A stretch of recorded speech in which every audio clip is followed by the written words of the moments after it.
Welcome to Standard Chartered Money Insights, a podcast series by Standard Chartered Bank that brings you market views and insights on the go. Hello and welcome to the latest episode of InvesTips from the CIO's desk. Today I want to talk about why diversification matters and things to consider when trying to diversify effectively. Now, why is diversification important? Well, Harry Markowitz, an economist and Nobel Prize winner, described diversification as the only free lunch out there. And what he means by this is that by diversifying your portfolio, you can achieve better expected returns for the level of risk that you're taking.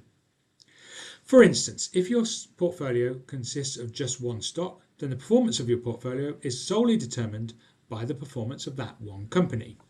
If it goes bankrupt, you are totally wiped out. If you add another stock to your portfolio, especially one in a different country or sector, then your risk would fall significantly. Now, of course, you're still very concentrated, but now you're risking only 50% of your wealth in each stock rather than 100% in one stock before. This extreme example gives you a sense of the importance of diversification, but this importance is broader than the risk of total wipeout. We know that human beings hate losing money more than they love making money. Therefore, if we can smoothen the portfolio's return volatility, that is, have smaller short-term gains and smaller short-term losses, even at the expense of slightly lower long-term returns, then this is a trade-off we should be willing to make. There is also the comfort that the more diversified the portfolio is, the more likely it is to recover short-term losses. And these two together hopefully increase the likelihood that you'll be able to weather the short-term storms and remain invested for the long run. Now, before exploring the three different forms of diversification, let's look at the three key factors that determine a portfolio's returns and volatility. From a return perspective, let's take a simple example. If you have 50% of your portfolio in something, for instance stocks, that goes up 10% in value, and 50% in something else, for instance bonds, that generate a 5% return, then the overall portfolio return will be 7.5%. That is, it's the sum of the performance of each individual asset multiplied by its percentage weight in the portfolio.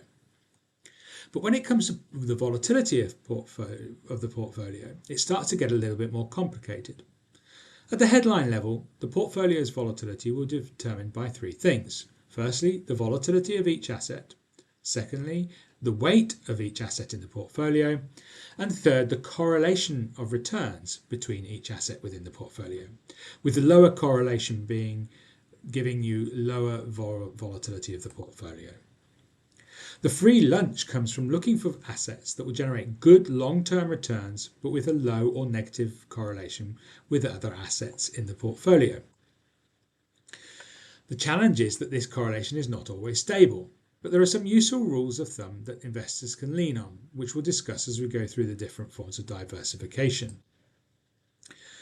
First, there is diversification between asset classes, such as cash, stocks, bonds, and what we should call alternative asset classes.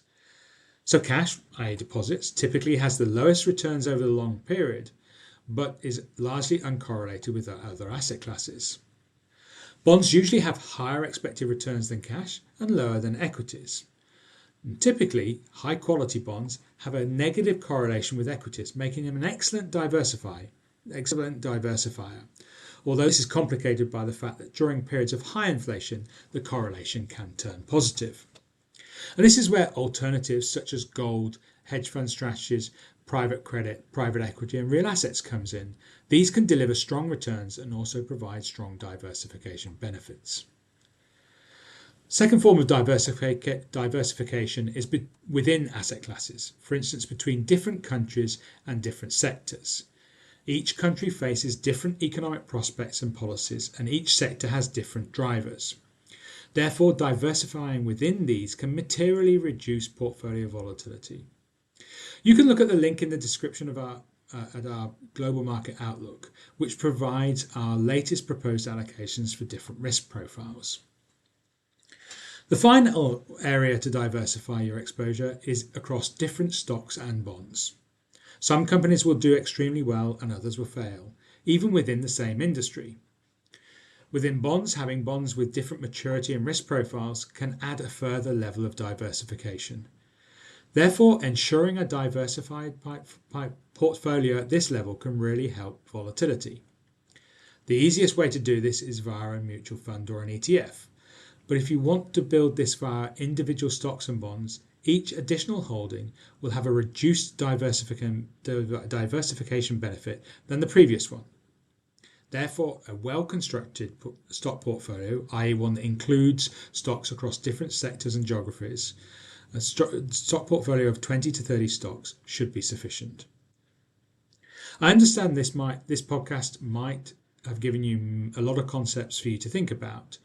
These days, there are easy ways to achieve this type of diversification in terms of cross-asset investment vehicles, which can get you 70 to 80% of the way to the right outcome. So try not to stress the small stuff. Remember that 70 to 80% of the way there is already an extremely good start. Thank you so much for joining us today. I hope you found it instructive. I look forward to catching up with you again soon.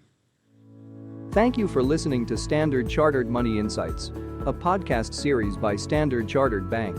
For more details, visit Market Views on the Go on our website or click the link in the description.